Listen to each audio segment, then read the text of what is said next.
네, 오늘 말씀 우리 함께 봉독하도록 하겠습니다. 오늘 말씀 사도행전 7장 1절에서 53절 말씀까지입니다. 오늘은 본문이 좀 길기 때문에 우리 함께 교독으로 말씀을 봉독하도록 하겠습니다. 대제사장이 이르되 이것이 사실이냐?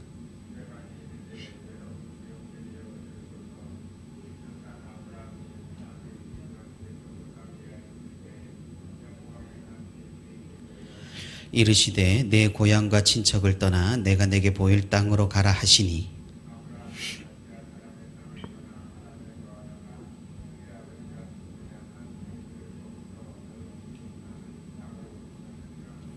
그러나 여기서 발붙일 만한 땅도 유업으로 주지 아니하시고 다만 이 땅을 아직 자식도 없는 그와 그의 후손에게 소유로 주신다고 약속하셨으며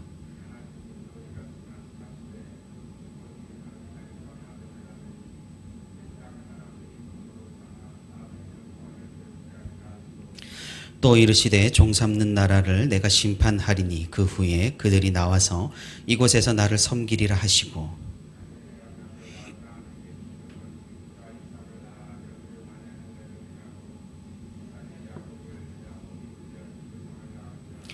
여러 조상이 요셉을 시기하여 애굽에 팔았더니 하나님이 그와 함께 계셔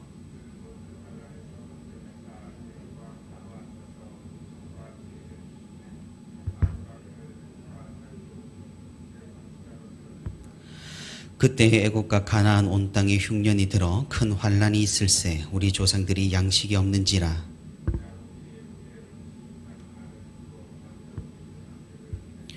또 제차 보냄에 요셉이 자기 형제들에게 알려지게 되고 또 요셉의 친족이 바로에게 드러나게 되니라.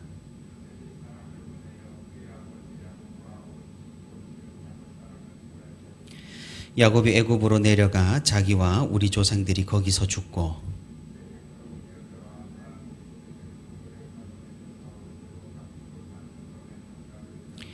하나님이 아브라함에게 약속하신 때가 가까움에 이스라엘 백성이 애굽에서 번성하여 많아졌더니 그가 우리 족속에게 교활한 방법을 써서 조상들을 괴롭게 하여 그 어린 아이들을 내버려 살지 못하게 하려 할세.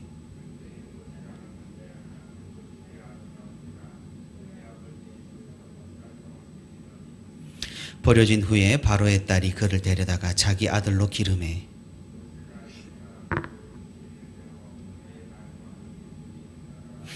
나이가 40이 되매 그 형제 이스라엘 자손을 돌볼 생각이 나더니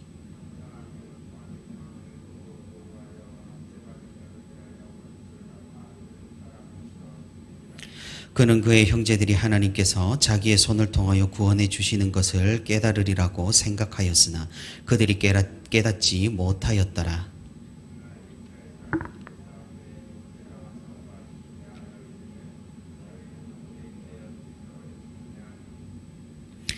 그 동물을 해치는 사람이 모세를 밀어뜨려 이르되 누가 너를 관리와 재판장으로 우리 위에 세웠느냐?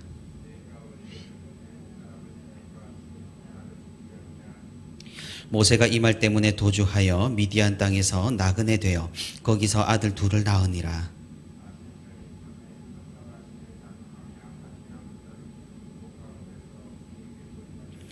모세가 그 광경을 보고 놀랍게 여겨 알아보려고 가까이 가니 주의 소리가 있어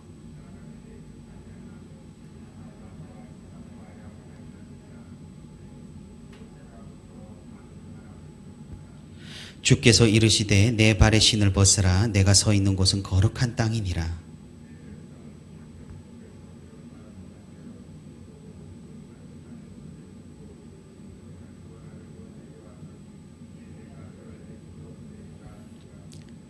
그들의 말이 누가 너를 관리와 재판장으로 세웠느냐 하며 거절하던 그 모세를 하나님은 가시나무 떨기 가운데서 보이던 천사의 손으로 관리와 속량하는 자로서 보내셨으니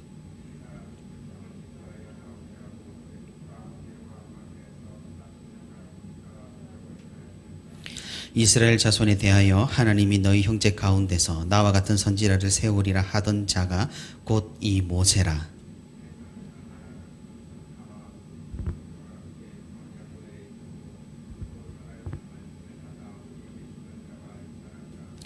우리 조상들이 모세에게 복종하지 아니하고자 하여 거절하며 그 마음이 도리어 애굽으로 향하여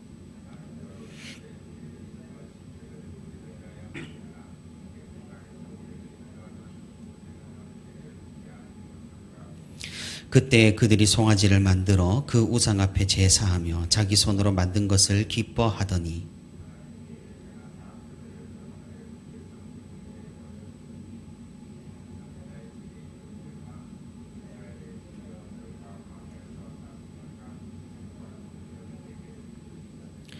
몰록의 장막과 신 레판의 별을 받아들었으며 이것은 너희가 절하고자 하여 만든 형상이로다. 내가 너희를 바벨론 밖으로 옮기리라 함과 같으니라.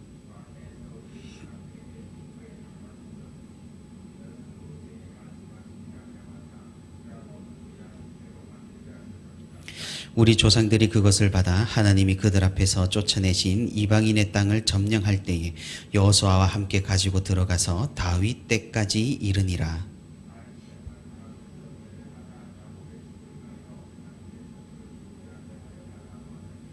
솔로몬이 그를 위하여 집을 지었느니라.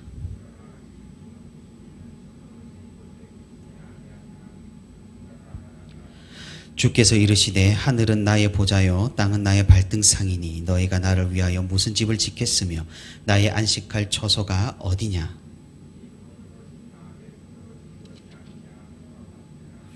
목이 곧고 마음과 귀에 할례를 받지 못한 사람들아 너희도 너희 조상과 같이 항상 성령을 거스르는도다.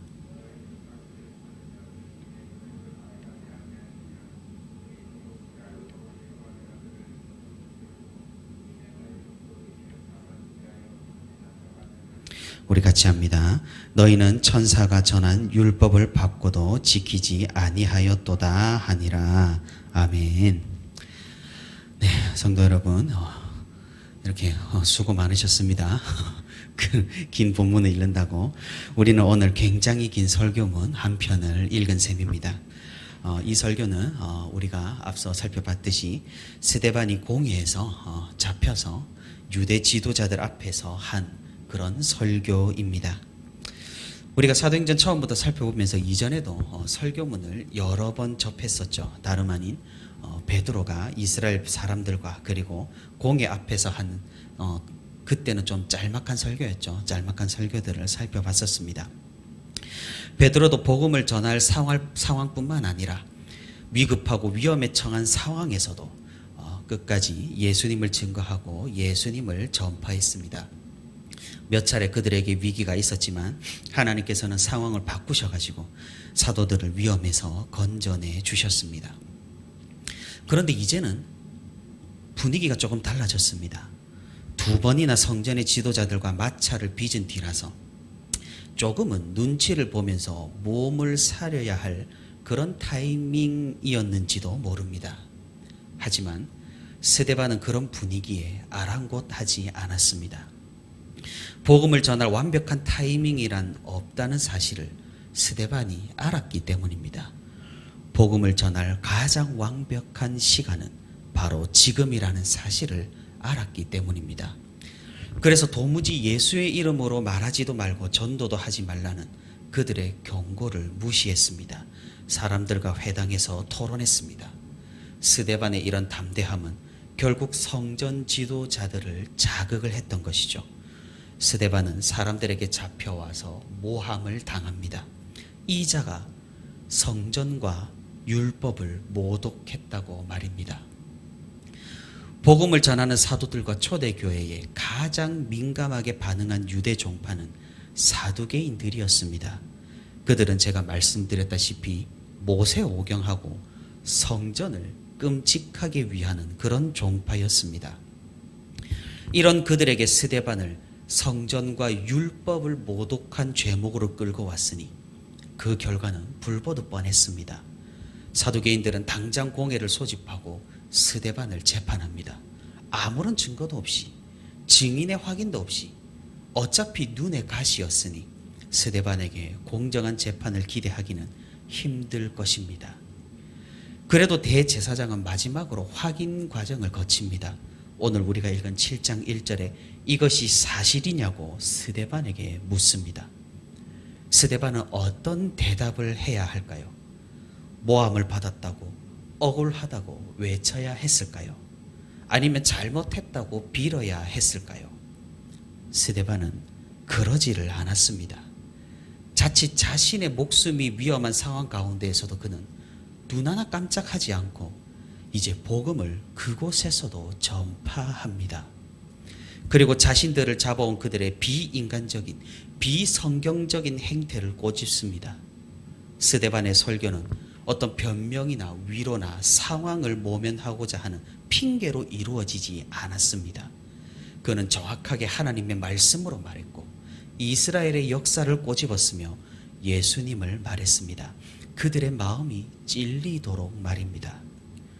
오늘 우리가 읽은 스데반의 설교문은 사도행전에서 등장하는 설교문 중에 가장 긴 설교문입니다. 그리고 동시에 사도가 아닌 사람이 한 최초의 설교문입니다. 그러니 어쩌면 매우 중요한 설교문이라고 할 수가 있겠죠. 사도가 했던 설교문과 마찬가지로 성령의 능력을 입은 사람의 설교는 대단했습니다. 7 집사 중 한 사람인 스데반이 한 설교는 자신을 변론하려고 하지 않았고 위험에서 벗어나려고 하지도 않았습니다.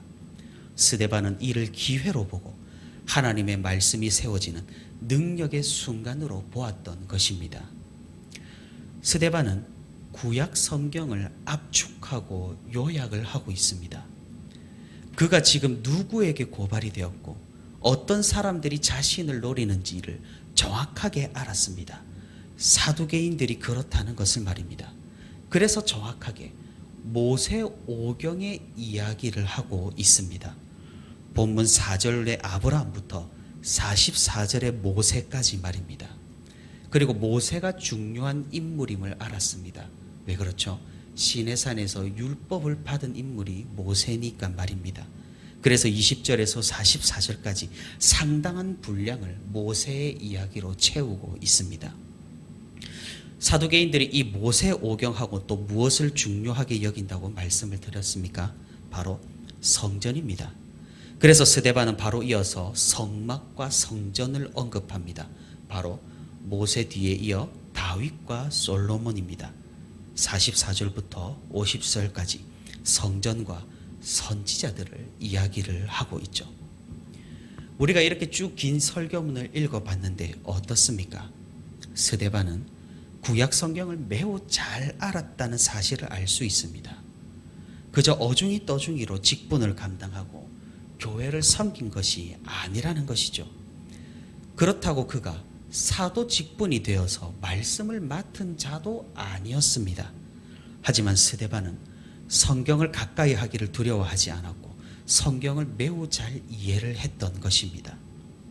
결국 스데반이 공회 앞에서 사두개인들에게 외쳤던 말은 무엇입니까?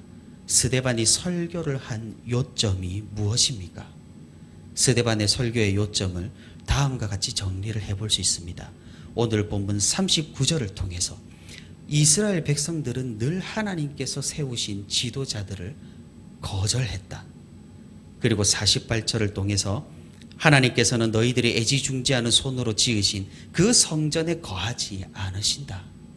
그리고 50절을 통해 하나님께서는 너희들이 목숨을 거는 그 율법을 초월하시는 분이시다. 그리고 51절에서 이스라엘은 과거와 마찬가지로 배교하는 민족이다. 그리고 52절과 53절을 통해서 이스라엘은 항상 하나님의 선지자와 의인, 하나님의 사자들을 거절한다. 그래서 종합을 해보면 스데반의 핵심은 51절부터 53절에 있습니다. 그것은 유대 종교 지도자들의 잘못을 지적하고 회개하여서 하나님께로 나올 것을 촉구한 설교입니다. 조상들이 하나님의 선지자들을 거부한 것 같이 너희도 지금 그렇게 하려느냐? 너무나 명확한 성령의 역사가 일어나는 것이 너희 눈에는 보이지 않느냐? 회개하고 돌이키라. 죄악의 역사를 반복하지 말라.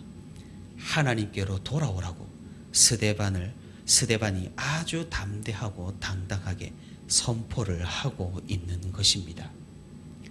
사실 이 스데반의 설교는 베드로의 설교와 그렇게 크게 다를 바가 없습니다.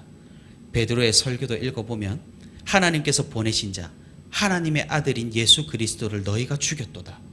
하지만 하나님께서는 예수를 죽은 자 가운데서 살리셨다.